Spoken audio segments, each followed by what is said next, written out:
So welcome, good evening. I'm delighted to welcome you all to the 21st Annual Hesburgh Lecture in Ethics and Public Policy at the Kroc Institute for International Peace Studies.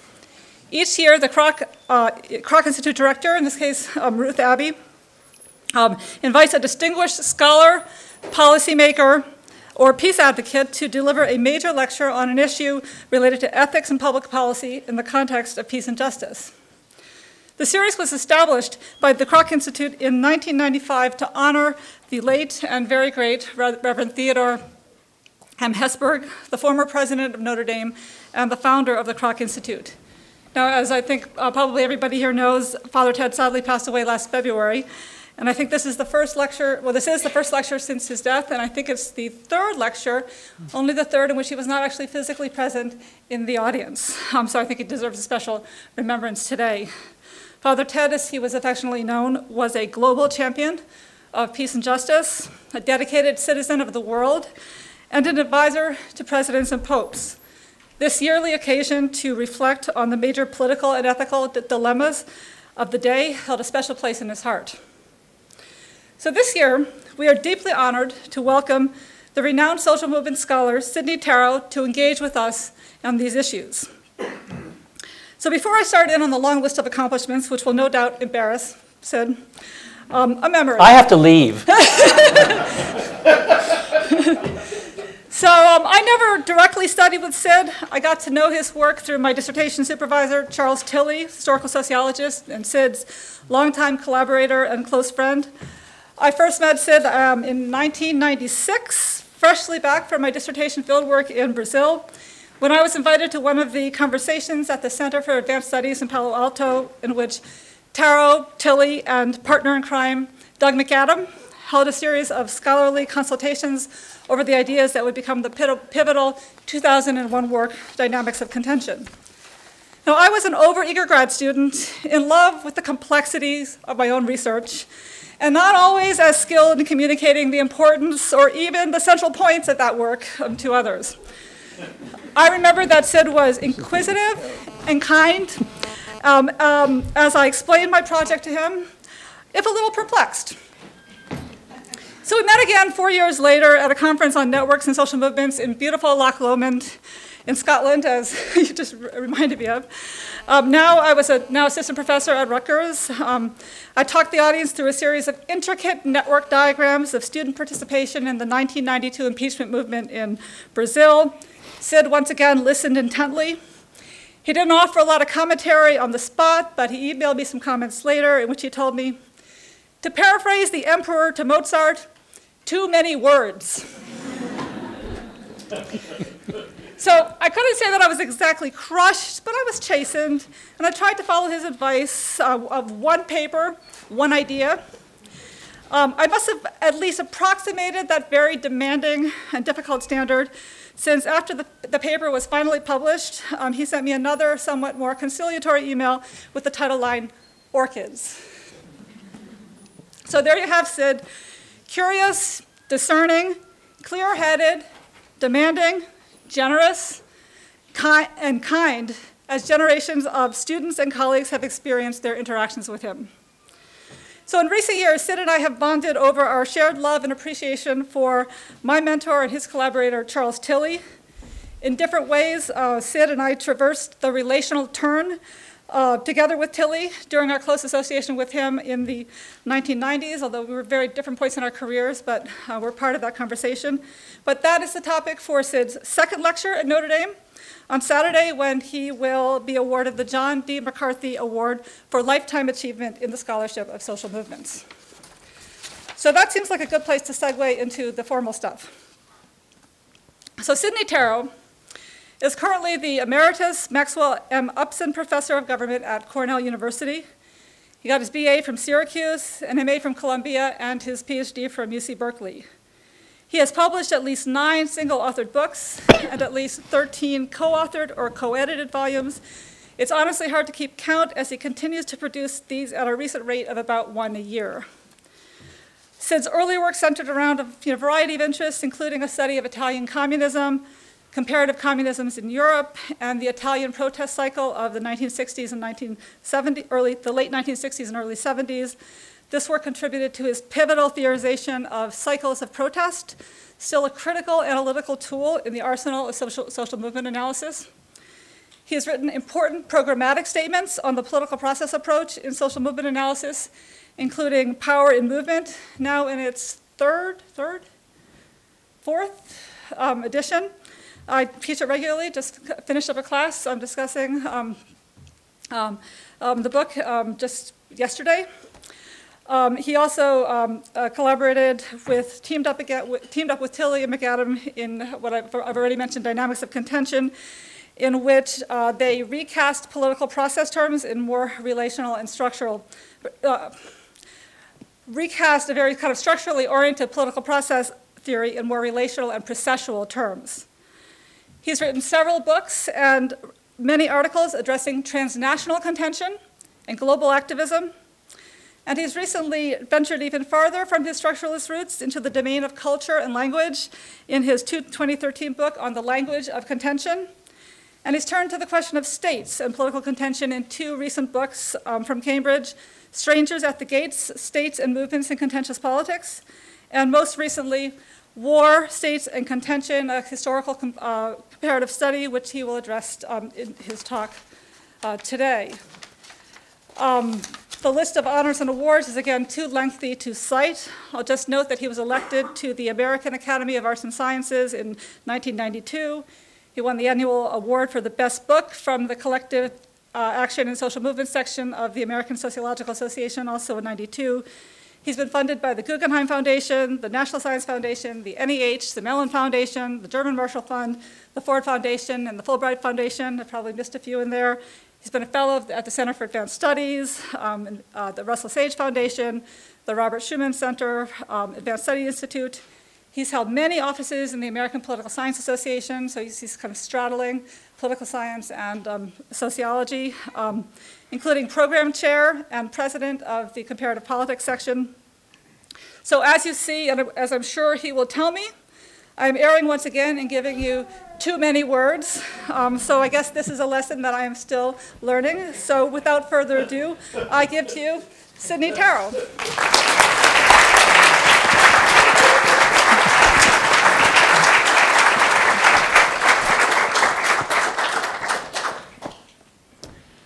I just have one word to say, thanks.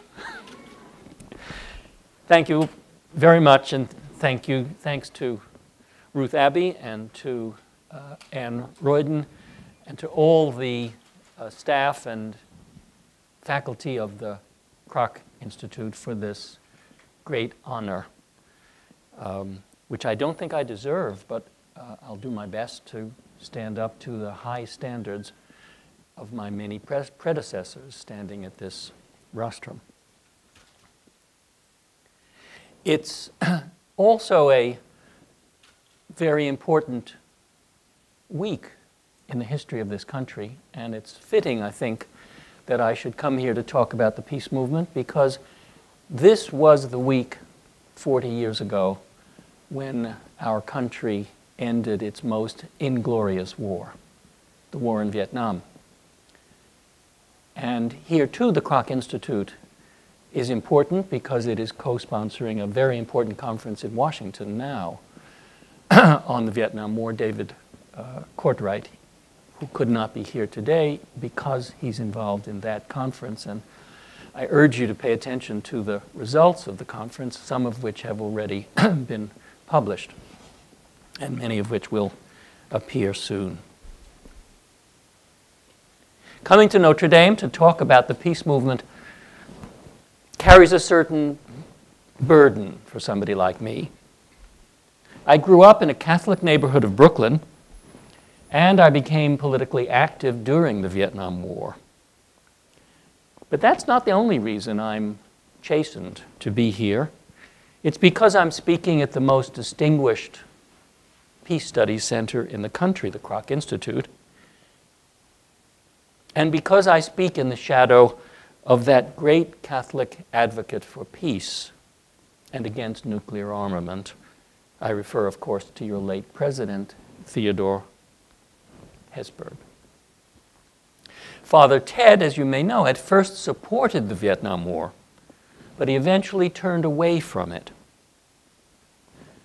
Notre Dame students had a lot to do with that conversion. The late 60s, he observed, was possibly the first time in history when the young educated their elders in an essentially moral national concern. I'd like to dedicate this lecture to Father Ted. Due to his leadership, Notre Dame was one of the few major universities that maintained a climate of something like civility during a most uncivil period. Hesburgh had little patience with the student radicals.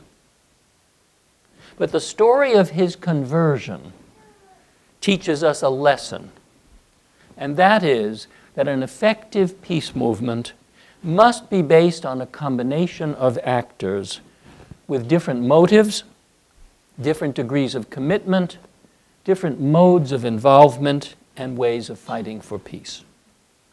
Peace historian Lawrence Whitner used a botanical metaphor to describe this conjunction.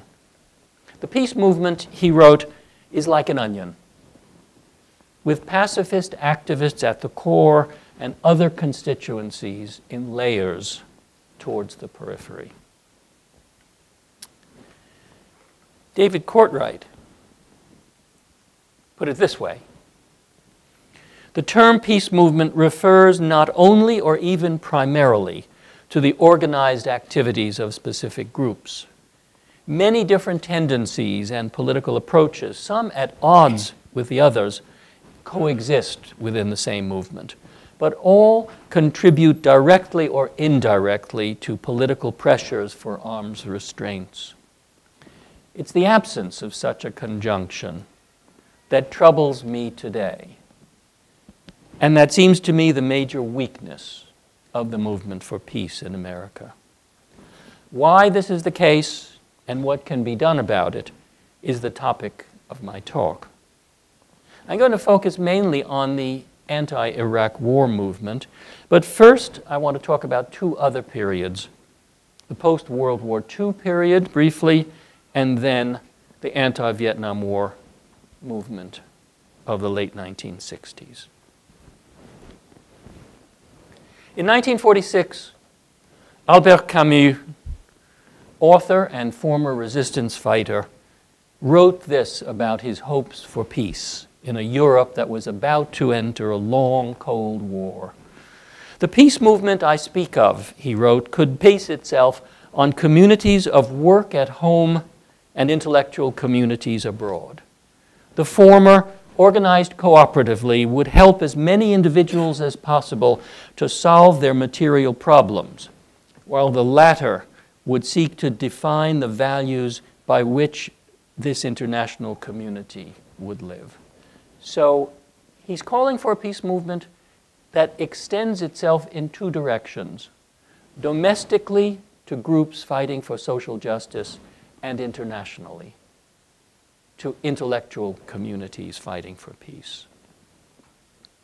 Alas, only a decade later, his native Algeria descended into a bitter war of independence against the French Empire, dividing the French and Camus himself down the middle. This was not only a new war, it was a new kind of war, less brutal than the last, but more intractable, because it was fought on behalf of the preservation of empire in the name of the symbols of democracy. It invested both the colony and the metropole with attacks on civilians, torture, and assassination on both sides, ending one French republic, creating another, and almost destroying French democracy. The Algerian War also divided the French left, with some opposing the war altogether, while others saw it as a fight for the defense of French civilization against barbarism. Camus himself thought that France should try to implant democracy in Arab countries. True democracy, he continued, is a new idea in Arab countries. For us, it's worth 100 armies and 1,000 oil wells. Does that sound like a recent American president or not? It may surprise you that I would suggest a parallel between the French-Algerian War of the 1950s and the wars of the United States after 2001. And indeed, there are major differences. The French were defending an empire. We have none to defend, at least in the traditional sense. They had just lost a bloody war in Indochina. In 2001, we had successfully ended the Cold War. Their war shook the foundations of the Republic, while our Republic is thankfully still standing.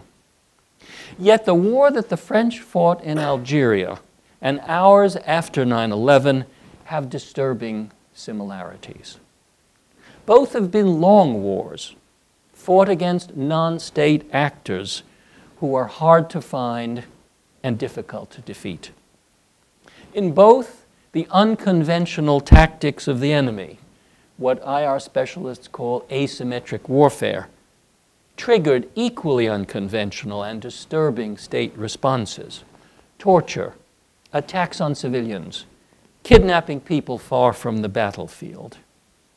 And though each of these wars was fought in the name of freedom, both engendered an expansion of state power and threats to civil liberties. The French-Algerian War was only the first of many new wars, both in Europe and in the Third World. The English fought a long and complex new war against Irish republicanism, using many of the same tactics that the French had used in Algeria. The Israelis are still fighting a new war against a succession of Arab nationalists and, most recently, Islamists.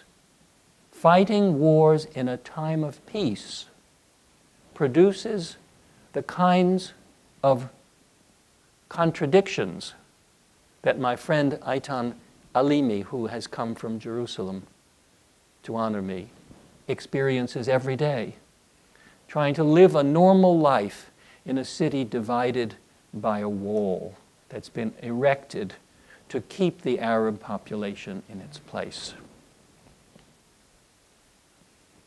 Finally, this is the major reason why I offer this comparison. In both countries, France and the United States, the citizens were divided, as was Camus, by wars that were ostensibly fought on behalf of democracy and civilization. The divisions over Algeria fractured French society, impeding the alliance among work communities and peace communities that Camus yearned for. New wars divide advocates of justice, while old wars can unite them. Something similar to this has happened in the United States since 2001, when we've been fighting 3 wars in what is normally seen as a time of peace. I want to say something first about the character of these new wars, and then something about their impact on domestic politics, and then turn to their impact on the peace movement. The parallels between the French war in Algeria and the American wars in the Middle East go beyond the contradictions in both countries. Both wars were new wars, using this term as Mary Kaldor did in her book describing the civil wars in Yugoslavia and in the global South.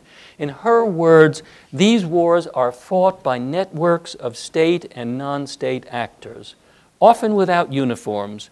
Sometimes they have distinctive signs like crosses or Ray-Ban sunburns.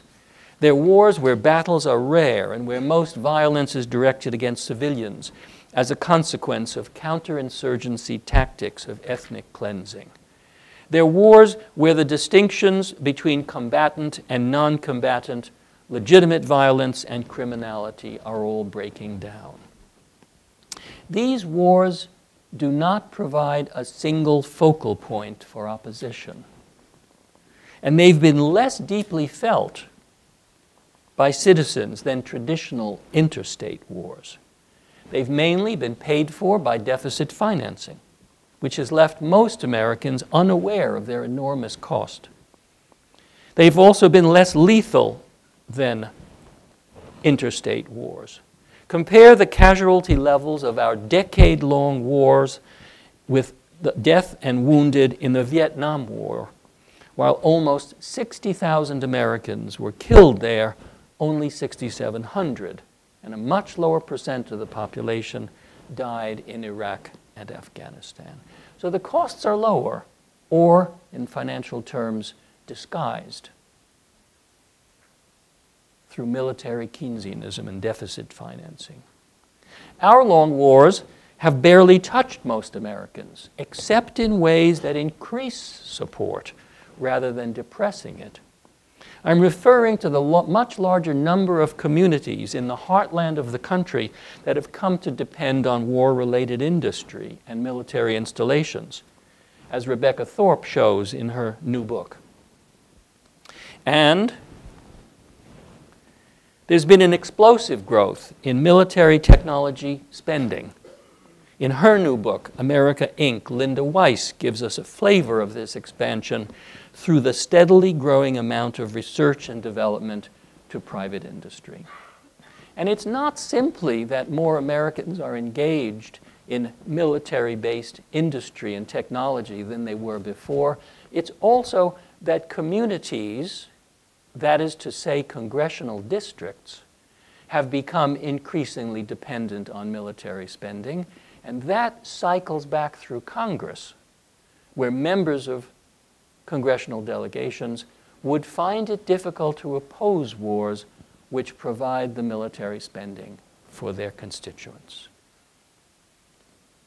Making war in a time of peace has had contradictory effects on the state that's fighting them. Consider that for the first time in American history, the Department of Justice has crafted legal language justifying torture and has invented a new designation, illegal enemy combatants, to allow the government to evade the Geneva Conventions. Consider that while the Supreme Court gave detainees in Guantanamo minimal legal rights and rejected the Bush military commissions, the D.C. Circuit Court allowed few of these cases to get to the Supreme Court, and Congress passed a new version of the military commissions after the court had struck down the original ones. The president who came to power in 2008 with strong anti-war support continued the wars in Iraq and Afghanistan and perfected the use of unmanned weapons against non-military targets. His liberal administration continued, indeed increased, the use of electronic eavesdropping and prosecuted more whistleblowers than all other administrations combined.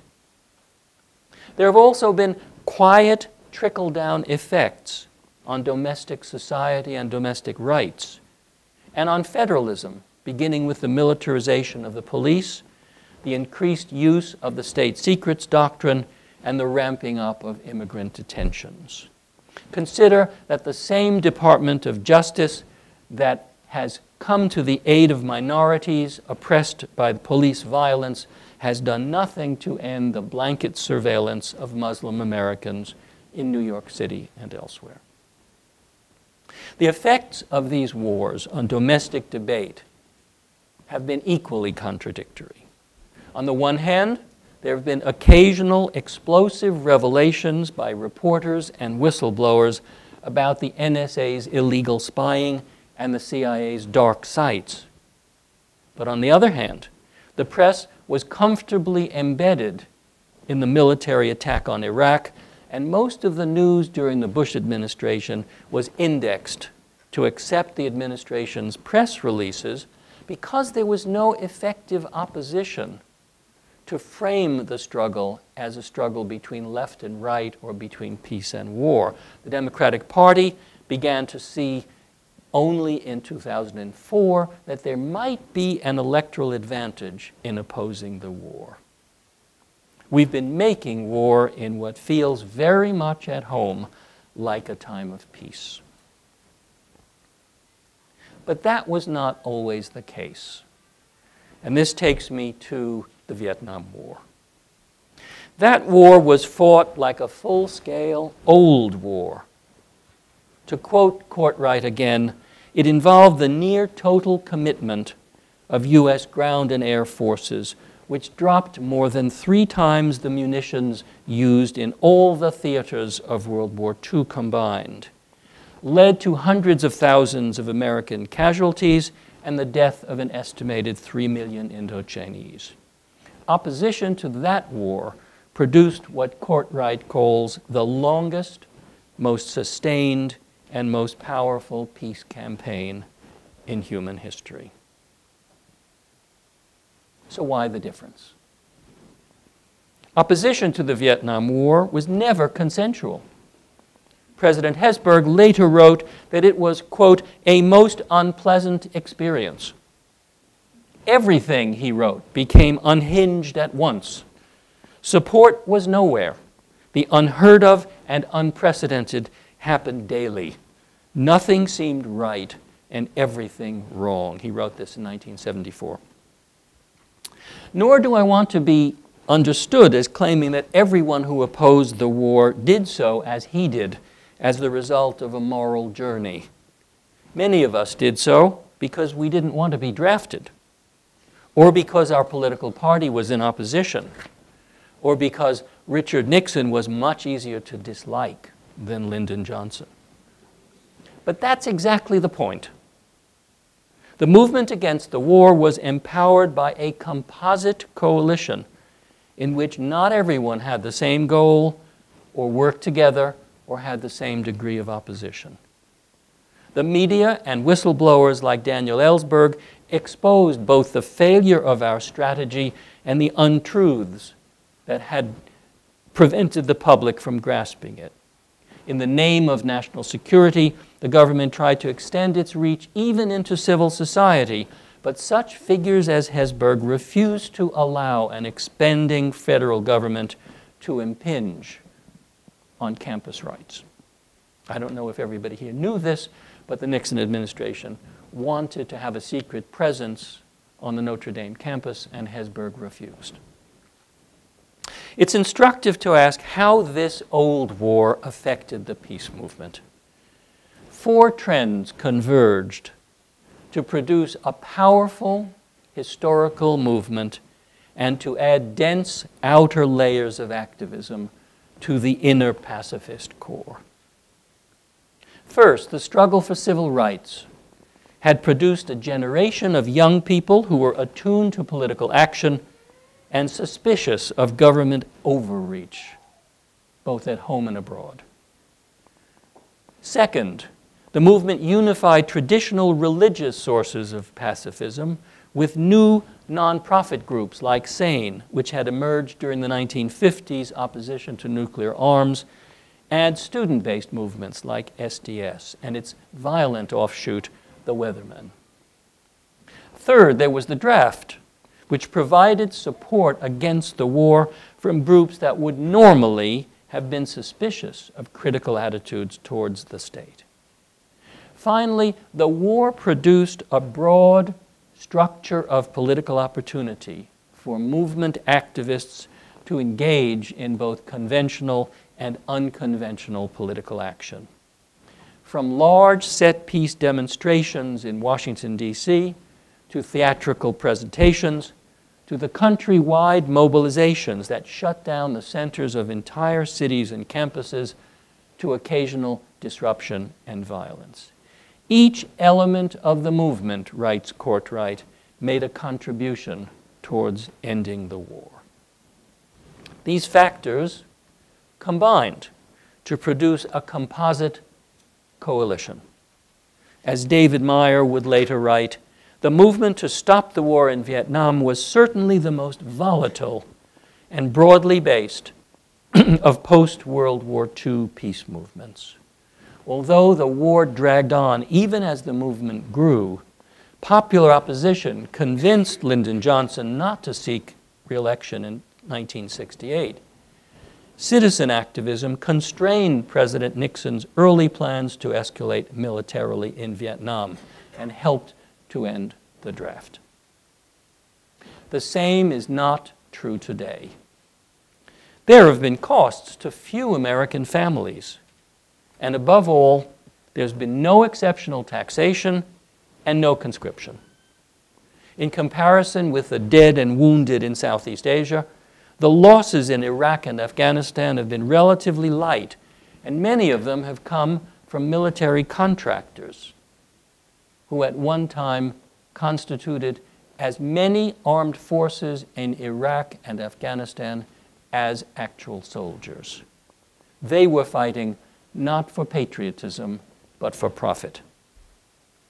Opposing war in a time of peace poses real problems in reaching a public that finds it hard to focus on wars in distant parts of the globe when there's no foreign state as a focal point for the war and for opposition to it. This doesn't mean that there's been no opposition. And if David Courtwright was here today, he would remind us of this because he was one of the prime movers in forming a group opposing the Iraq War. Particularly among military families and veterans, there's been no consistent protest against the Iraq War.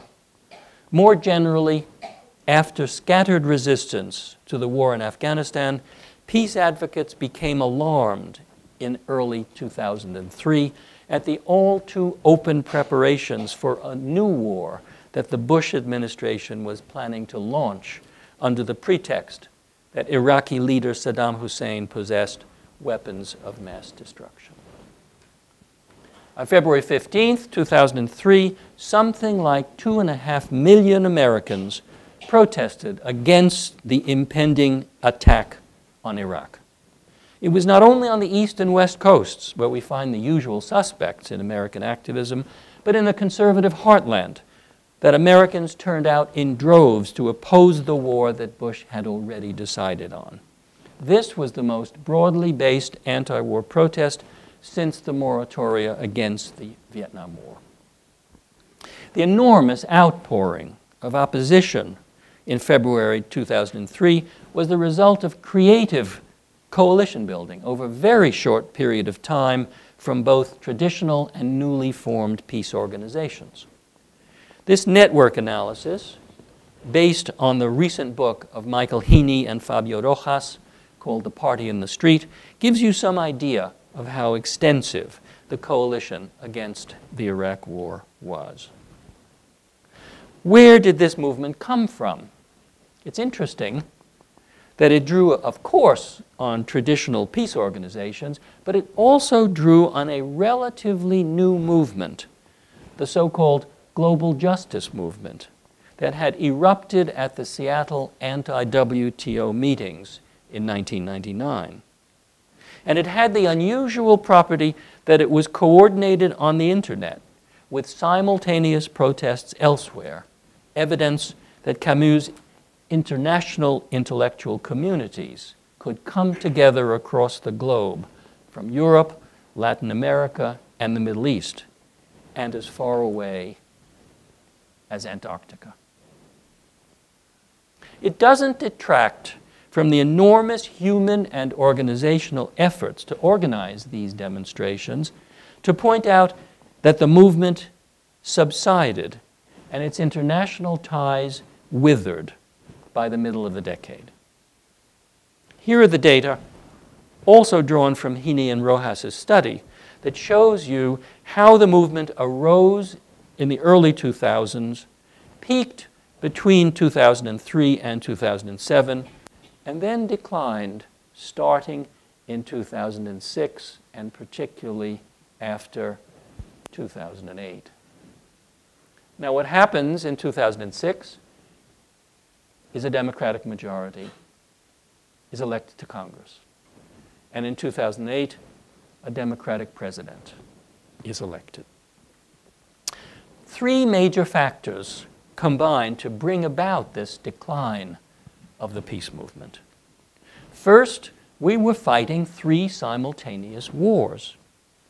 the two conventional ones in Iraq and Afghanistan, and the highly unusual war on terror, which rapidly diffused from a war against the killers of September 11th to a war against Islamist radicalism in general. Though there had been remarkable success in assembling a broad coalition against the rush to war in 2003, some peace activists concentrated on the Iraq War, while others, particularly the radicals in Operation Answer, wanted to oppose all oppression at home and around the globe. And this produced a major cleavage in the anti-war movement, and by the summer of 2005, they were organizing rival demonstrations. Second, the Democratic Party as a whole and such leaders as John Kerry and Hillary Clinton supported the war. In the shadow of September 11th, it was very difficult for politicians who wanted to be elected to come out against the war. This meant the lack of an institutional partner for the anti-war movement, and it led the media to follow the lead of the Bush administration's framing in how they covered the war. But third, and I think most important, the bulk of the movement's support did not come from the core of the onion, from committed pacifists, but from activists whose primary identity was with the peace movement, was not with the peace movement, but which came from what Heaney and Rojas call the party in the street. People whose primary identification was with other movements or with the Democratic and Green parties. This meant that after 2006, and particularly in the election campaign of 2008, the party in the street essentially evaporated as Democratic activists put their efforts into election campaigns and shifted into activism in the Democratic Party and to jobs in Washington. Although groups like Win Without War, which was created in the run-up to 2003, continued to operate as a lobby and still does today, United for Peace and Justice, which was the major coalition in the movement, relapsed into a network by 2008. In contrast to the spillover from the global justice movement into the peace movement early in the decade, there was a spill-out of Democratic Party and Green Party activists from the movement into electoral politics. Now, the peace movement was not alone in the first decade of the new century. There were other streams of opposition to the expansionism of the Bush and Obama administrations in the years following 9/11. As we know, the government executed the global war on terror with exceptional renditions, buying prisoners from warlords in Afghanistan and placing them out of the range of American justice in Guantanamo, where prisoners were tortured, and extreme interpretations of the Patriot Act extended well beyond the draconian provisions of the act itself. It was these practices that gave rise to new forms of mobilization in the years after 2001, legal mobilizations. These were not like the forms of action we saw during the Vietnam years. They were the slow, sectoral mobilization within American institutions of human rights lawyers, civil liberties groups, bar associations, and even groups that have nothing to do with politics, like the American Librarians Association. That was both their strength and their weakness, because the system allowed high levels of mobilization within specific institutional sectors, but discouraged broad cross-sectoral coalition formation. At the core of many of these efforts was the Center for Constitutional Rights, led by the redoubtable Michael Ratner, who was not a peace activist, although he'd been active in civil rights and the Vietnam War. But his organization's efforts to defend Guantanamo detainees led to the creation of a network of lawyers around the country who would soon be referred to as the Guantanamo Bar, and which grew to over 500 pro bono lawyers offering their services after the dramatic Supreme Court decision of Russell v. Bush in 2004. But although the Guantanamo Bar had some of the attributes of a social movement, it was more a network of individuals with few organizational nodes that could lead it to be a sustained movement after the first successes in the Supreme Court. And it also operated in complete isolation from the peace movement, which arose at the same time.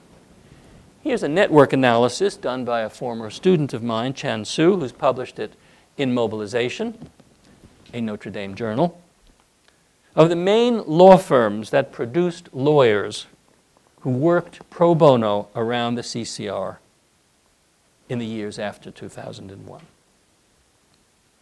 Other streams of legal mobilization were led by the ACLU, using the legal tool of Freedom of Information requests. It was using these FOIA requests that ACLU lawyer Jamil Jaffer brought to light many of the excesses of the Bush administration. At the same time, the First Amendment Association was spurring hundreds of communities around the country to pass freedom of information, freedom of speech resolutions. And the American Librarians Society was opposing Section 215 of the Patriot Act, which the FBI was planning to use to find out what library books Americans were taking out.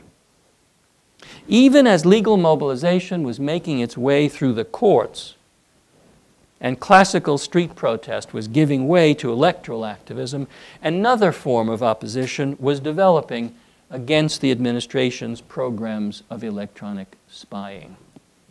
In 2005, New York Times reporter James Risen uncovered evidence that the government had been scooping up millions of phone calls and internet messages without congressional authorization or court warrants. About the same time, New Yorker journalist Jane Meyer exposed the crimes that the CIA had been committing in its secret prisons around the world. The Obama presidency quieted down these attempts to expose government crimes and surveillance, but it soon became clear that the new administration was continuing many of the programs of its predecessor until 2013, when a virtual tornado hit the American National Security Agency. A 29-year-old NSA contractor, Edward Snowden, downloaded a large number of classified government documents and gave them to a freelance journalist, Glenn Greenwald, and a documentary filmmaker, Laura Poitras. Greenwald and Poitras turned the files over to The Guardian and The Washington Post, and within a week, they revealed the secrets that Snowden had uncovered. It turned out that the NSA had been monitoring telephone traffic from around the world, including Chancellor Merkel's private cell phone, invading citizens' privacy, and forcing internet companies to share their records with the government. But none of these streams of contention converged with the peace movement. While some of the lawyers in the Guantanamo Bar continued to defend the interests and the rights of detainees, most went back to their legal careers, and few joined the broader movement against the war, as many lawyers had done in the Vietnam years. Civil liberties groups like CCR and the ACLU moved back into domestic legal issues like the stop and frisk practices of the New York City Police Department and the abuse of immigrant rights on the Mexican border. By the beginning of the new decade, the energies of domestic activists shifted to the newly born Occupy movement, which remarkably had almost nothing to say about war and peace. Unlike the Vietnam War years, each sector of activism developed independent of the others, and no broad-based movement developed similar to what had developed around the Vietnam War and executive expansionism in the 1960s and 70s. Is this a message of despair? It's true that nothing like the composite coalition that arose during the Vietnam decade grew out of these diverse moments of protest. But as constitutional lawyer David Cole writes, civil society activism is the best and perhaps the only recourse for those who believe in the defense of rights against state power. But activism is hard, slogging, and frustrating work. As the anti-war protests, the legal mobilization, and the movement against state surveillance all show, the ultimate power lies with the state's capacity to ratchet back up the policies that civil society activists have challenged. But it's only civil society activism that can hold the state's feet to the fire, and it's only a coalition among those who care about justice and peace that can hold the state's feet to the fire. So I think Camus was right. The best way for peace activists to contest state power is through the formation of composite coalitions with others who seek peace against war, justice against injustice, who want to defend civil liberties against the intrusions of a growing state, and those who seek an international state of peace. And here the contrast with the Vietnam movement could not be more vivid. Rather than focus only on our military involvement in Southeast Asia, that movement expanded its mission against the expansion of the executive state, against domestic spying by the FBI, and ultimately against the inequality that sent thousands of African Americans to war while thousands of white Americans, like myself, went to graduate school. Camus also understood that in order to succeed, a peace movement would need to frame its mission beyond peace to communities of work at home and to intellectual communities abroad. The American peace movement faces that dilemma today. As we've seen from my brief examination of the post-9/11 movements, building such coalitions will not be easy. For pacifists, it involves compromising their principles with situationists, pragmatists, and collateral opposers to war-making. For legal mobilizers, it involves abandoning the illusion that the law on its own can change state behavior. And for opponents of state surveillance, it requires looking beyond privacy to the broader national security state that has impinged on the rights of citizens. For all of these movements, it involves thinking globally rather than focusing, as we have done since the middle of the first decade, on domestic politics. Such compromises won't be easy. But successful advocates for peace in American history, people like Crystal Eastman, who went from international peace advocacy to helping to found the ACLU, understood this well. Many of the Vietnam protesters understood it as well, even if they disagreed with each other on tactics and ultimate goals. None of this will be easy. But like Sisyphus rolling a stone up the hill, only to find that it rolls down again when it reaches the summit, activists continue to seek new and innovative forms for their struggles. Who would have thought in 2001 that a quasi-coalition of journalists, civil libertarians, electronic privacy advocates, and big internet companies would develop out of the whistleblowing of a lone technologist working as a government contractor in Hawaii? That quasi-coalition may teach us a lesson about the way to oppose executive expansion at home and abroad.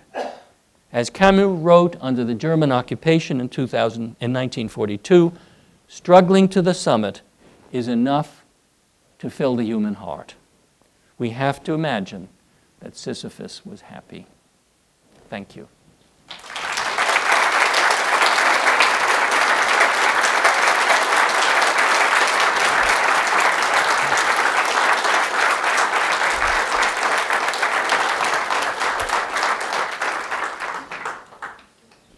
Sure.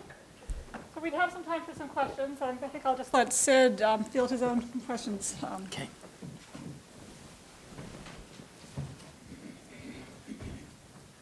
Deborah. Hi, Deborah Javelin, Political Science. So you talked, thank you, first of all.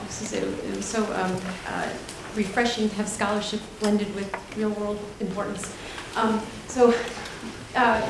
You've put it a lot back on the peace activists themselves and all the things that they could do, but I was wondering if you could speak a little bit more to how the political system itself has changed so much from what the activists were facing during the Vietnam era to what they're facing today, in particular in light of things like Citizens United and the whole 1%er thing, where the growth in inequality and the power structure being so much more impermeable to activists for all causes, essentially, in the sense that the media is far more controlled nowadays, and it's true that there's a proliferation of venues with the internet and things like that, but there's still the case that it feels like, say, both political parties are more bought and paid for now than ever before, and does that influence the difficulties that peace activists or activists of any kind face today compared to what they were facing a couple of decades ago? Thank you. Let me take your premise and take it a little bit further, but possibly in a direction that you hadn't intended, Deborah. I just finished a book called War, States, and Contention, which Anne very kindly gave a plug for. $28.95. Cornell University Press. In which I argue that the American state is not a Schmittian state. Political theorists will know the name Carl Schmitt, who was the great and evil German jurist who ultimately supported the Nazis. And he had a theory about sovereignty in which sovereignty is what the state says it is. And I don't think we're that kind of a state. But we are an infrastructural state. Thinking of the work of the great historical sociologist Michael Mann, who made a distinction between despotic power and infrastructural power. And the thing about infrastructural power is it doesn't look like despotism. In fact, it isn't despotism. It looks like pluralism, but it's pluralism from the top. When you talk about Citizens United, you're not talking about a despotic state. You're talking about a state that regulates participation and representation and biases it in one direction rather than another. When we look at the Supreme Court disallowing the Bush administration's excesses, we're seeing pluralism in operation. We're seeing how a lawyers' movement could come together and bring truth to the Supreme Court and get the Supreme Court to disallow unconstitutional practices. But if we stopped right there, we would say hurrah, and we would not notice that in the years following those Supreme Court cases, the lower courts didn't allow 95% of detainee abuse cases to get to the Supreme Court. So it's not a despotic state. It's a state in which there's a great deal of give and a great deal of space for mobilization and representation. And that's why my argument is activists can't give up. They have to keep operating both within and outside the infrastructural state. And I think that's why David Cole is right when he says civil society activism is tough. And there's only one way to win it, and that is to combine in coalitions. And as I argued at the end of my talk, that requires making compromises. And it requires composite coalitions. Now, if President Hesburgh was here, he might stamp his feet in rage at the idea that he was on the same side as those radical students who were tearing up campuses and bombing libraries. But in fact, it was a composite coalition in the Vietnam years among people who had religious, moral, personal, political, and revolutionary goals. Those goals did not mesh, but they did mesh against the greater evil of the Vietnam War. And that's what we don't have. Why don't we have it today? What's happened to the American state? You've mentioned some of the things that have happened. I mentioned another, which I think we shouldn't underestimate, and that is the extent of the growth of the military technological complex. It is extraordinary that since 9/11, over 50,000 companies, by Arkin's analysis, have grown up around Washington, D.C. with contracts from the government. It is extraordinary that at one point there were over 500,000 military contractors, and not just in Iraq and Afghanistan, but also around the world. So while there has been no open despotism growing in American society, there has been a growth of the infrastructural state. And that's what's most difficult to comprehend, because it looks like pluralism. Because it involves and allows and even encourages mobilization from the base. Now, a revolutionary would say, well, since it's the state that encourages mobilization from the base, we shouldn't participate. And that's what Operation Answer was saying. When Operation Answer stopped collaborating with the Coalition for Peace and Justice and with Win Without War, it was saying, we are right, and we are pure, and we're going to make the revolution. And the result was that the Peace Coalition broke up. So I suppose you could say this is a passionate call for compromise.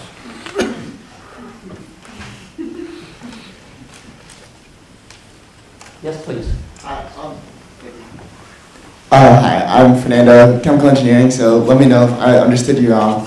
Then I think you're saying that because activists don't necessarily primarily identify as pacifists, that has weakened the peace movement, because they see themselves as Democrats first and then pacifists or whatever interest they represent. What do you propose could cause a shift in attitude back towards we are activists for peace first instead of all these other affiliations? I think it's a very good question, and I think perhaps I'm trying to say two things. And one is that peace movements themselves are like an onion. And the people who peeled away from that onion were never organic pacifists to start with. They were occasional pacifists. They were people who joined the core of the movement because of outrage at the illogic and the cost of the Iraq War. Those people would be pacifists again if there was another Iraq War. But making them into permanent pacifists would be probably unlikely. They do not have the degree of moral and ethical commitment that pacifists have. That was only part of my argument. The other part of my argument was that pacifists, too, have to learn to compromise. And not just compromise with people who join their movement, but with people who oppose injustice in every form in which it appears. Please, in the back. I wonder if I could suggest that there's a historical shift that has taken place within the timeline of your analysis. And that shift, as I understand it, is the coming of globalization after the Cold War and the power of American corporations around the planet, the increasing gap between rich and poor in most of the countries of the world, not least the United States, and the financial power that's concentrated in the United States has managed to capture the political system. The electoral system is basically bought, and the media does not permit a very open debate on the justice issues. In other words, that's a whole new historical context that has undermined the capacity for social movements and the open discussion of social justice, both internationally and domestically, and not least on peace issues.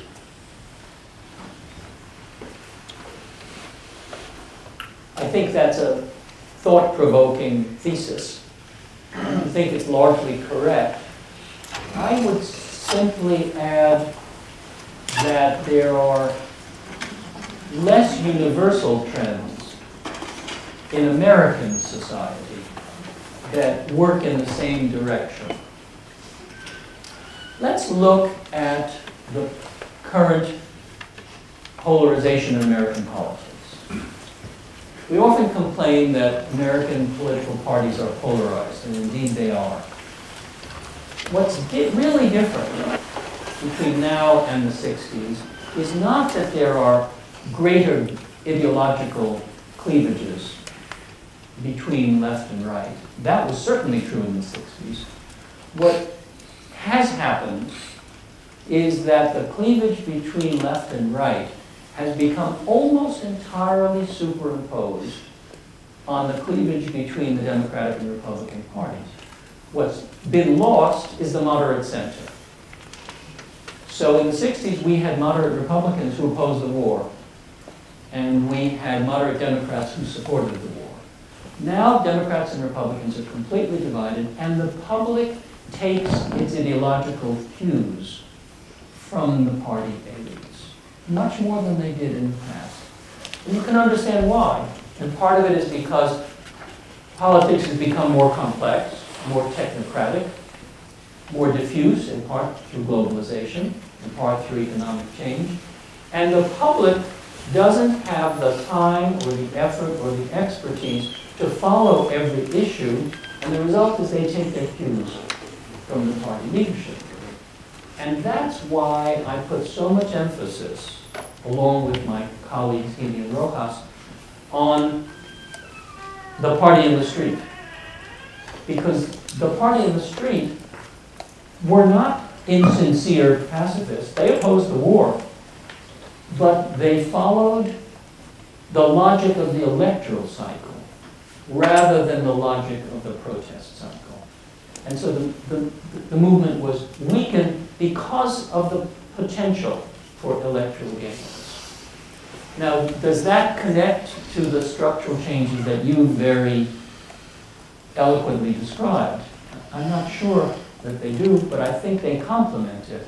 And they've made it difficult for the peace movement to maintain a constant presence among people who have good values and who would like to fight for peace, but they see the way of doing so through the electoral cycle. Yes, also in the back. So I believe everything you said enough, but I'm trying to figure out why as well, which means it was already thought. So I guess that there's one sort of story which seems to be the one that you're focusing the most on, which is there's some differences among these sets of groups, right? And this might be where they fall on the war-peace dimension sort of only in one way, or maybe some differences in the salience of other dimensions that they care about in justice writ large. And then sort of it's not very hard to imagine sort of second-order Olsonian problems kicking in if there's enough of these differences on one dimension or many.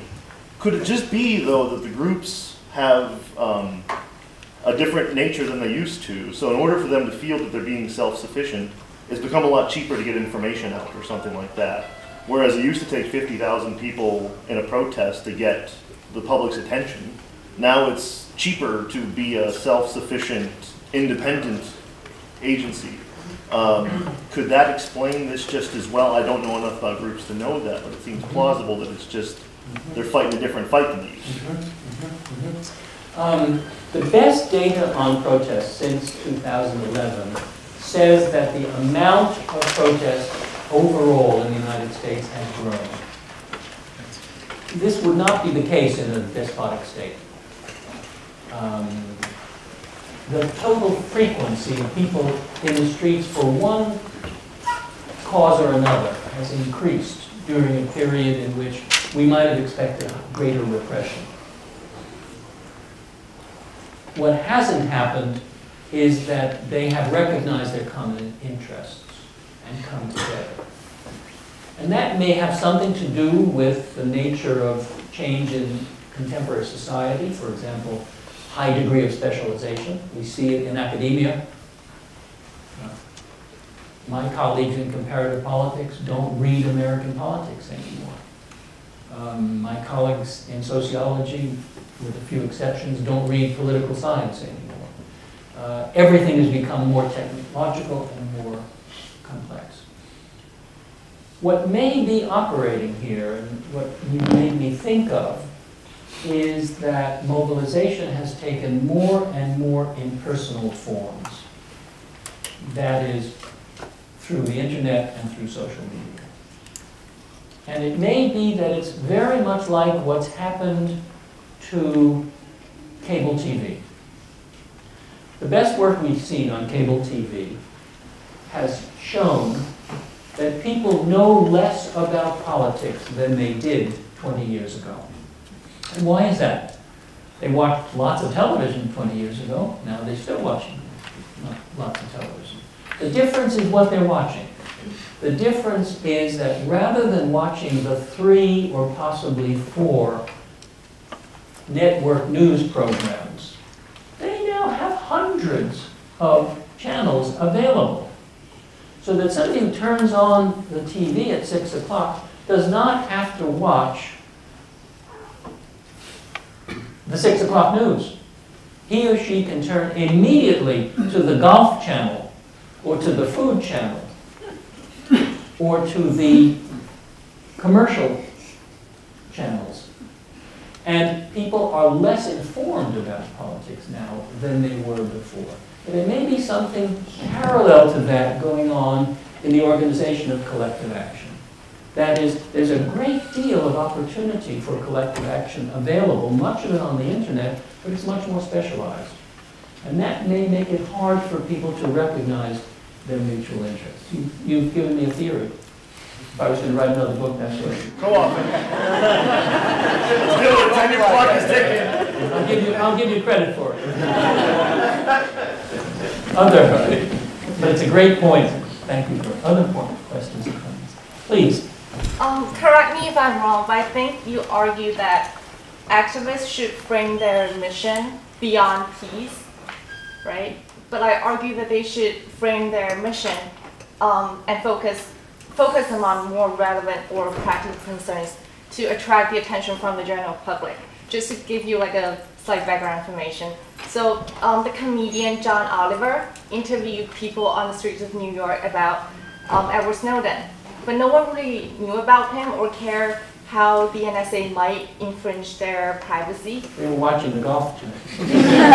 They were told that if they sent pictures of their private body parts, the NSA might get access to it. And they were pissed off by that. So that they were worried about. Right. So in conclusion, I feel like people would not be mobilized till their immediate interests are threatened. And later on, when they join the movement through active constitution, they will focus on the bigger mission. So what's your view on that? If I had another hour, I would really tell you what it was, because it's a very good question. I think what I would emphasize, and the way I interpret what you're saying, what I would emphasize is that there's a great deal of knowledge out there, but there's much less capacity for abstraction, and therefore for making connections. And that may be because of the nature of the issues, but it may also go back to the nature of these new wars, which don't have a single focal point.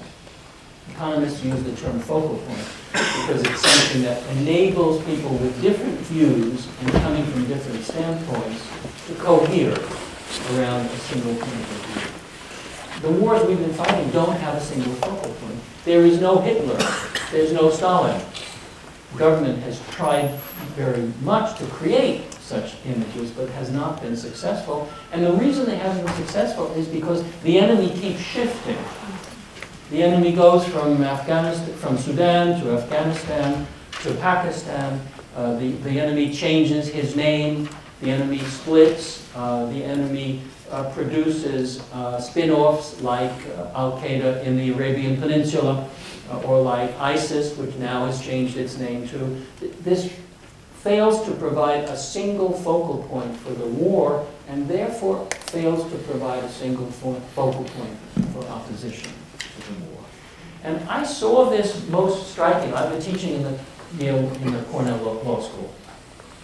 And I have several colleagues who were mobilized in this so-called Guantanamo bar after 2004. 2004, CCR successfully fought the Rasool v. Bush case, which established the fact that Guantanamo detainees had the right to come to court to demand that the government say what their crime was. It was a very minimal right, but it was a great victory compared to what the government had been saying, which was they don't even have the right to habeas corpus. After that, 500 lawyers around the country come together in the so-called Guantanamo bar. All of this, by the way, was organized on the internet. Most of these people were operating in their own law firms. They were not getting together physically. But they were available to fight these cases in court. When my former student, Chan Su, whose network diagram I put on the screen, looked at the records of the biographical records of these lawyers, he found only 3 who were members of the ACLU. Now, the ACLU is a legal organization. It's a non-profit. It's not a radical organization. It fights for civil liberties. You would have expected that lawyers who are engaged in the struggle to defend detainee rights would also be interested in civil liberties more broadly. Only 3 of them were. So that may be telling us something about something vast in American society, how it's changed, or it may simply be saying that lawyers, as activists, focus on the courts, and they're not interested in fighting for peace. And that story is repeated throughout what we call the social movement sector. And the most extreme example was the Occupy movement.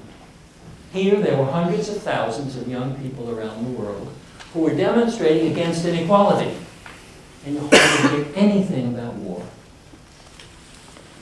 I don't know the answer. I don't know the reason for that, but one of the effects is to weaken the potential strength of peace movement. I can take 1 or 2 more questions. Yes? Thank you, first of all, for the lecture. I find it interesting how you use the Occupy movement as an example of something that should have been broader and included war, because one of the main critiques I've heard of the Occupy movement is that it was too broad and not focused enough. It was talking about income inequality, but also about college debt and about major sector reforms in economics.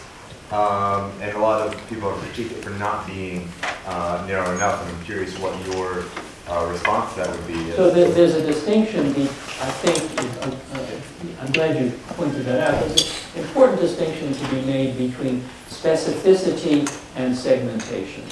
And what the Occupy movement was being criticized for, correctly I think, was for a lack of specificity. So one can be against inequality, but the next question is, what are you going to propose be done about inequality?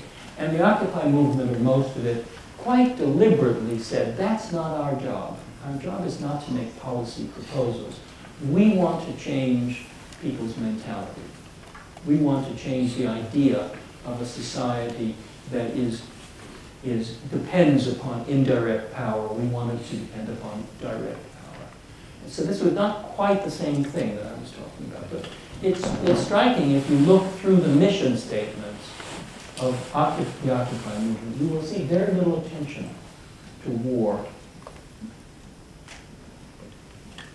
One more comment, if there is one. Yes, in the back. Thank you so much for your lecture. It's really helpful. I think my question is just this. There was an article in the New Yorker by Gladwell about the revolution will not be tweeted. And in some ways, it's I mean, I'm not going to do it justice, but I mean, it's, you know, as you point to the Guantanamo bar and how they were able to organize through the internet, I think he's pointing to the fact that maybe the reason that we're not finding common interest is because we're no longer spending time with each other anymore. The fact that to actually like really build coalitions, that takes time, that takes, you know, all-night talks in dorm rooms. He talked a lot about the civil rights movement and how the sit-in at the lunch counters were born. So I guess I'm just wondering if you could maybe comment on your thoughts on technology. In some way, is that actually hindering us? We're becoming so specialized in some ways because of what technology allows. It allows us to do great things, but then I also wonder if in some ways it's also maybe one of our biggest impediments. So could you comment on that, please? Thanks. Another at least 1 hour lecture. And I've written about it a little bit. If you should go in the library and look for my language of contention, in the final chapter I try and deal with to some extent. I think it's neither one extreme or the other. When the internet and social media first came on the scene, a lot of people were very excited about it because it promised a substitute for the dreary, bureaucratic work of building a social movement organization. You no longer had to hold meetings, you no longer had to rent space, you no longer had to print things, everything was on. I mean, I'm old enough to remember that when you wanted to organize a demonstration, you printed something up on a mimeograph machine. You went like this, and you had hundreds of copies of badly printed things that you went around and you distributed to people. That's all changed, and so there was a great deal of enthusiasm for that. But then there was a reaction, and Gladwell, I think, was one of the people who reacted to it. Many people have been much more cautious about it, and they've said, if you can feel you're mobilized by sitting in front of your computer, that's cheap mobilization. I take a view in between the two extremes. My view is that internet mobilization is very good for short-term creation of what my colleagues in political science call event coalitions. It's very good at getting people into the streets around a common goal, even when those people are all over the world. Remember the picture of Antarctica?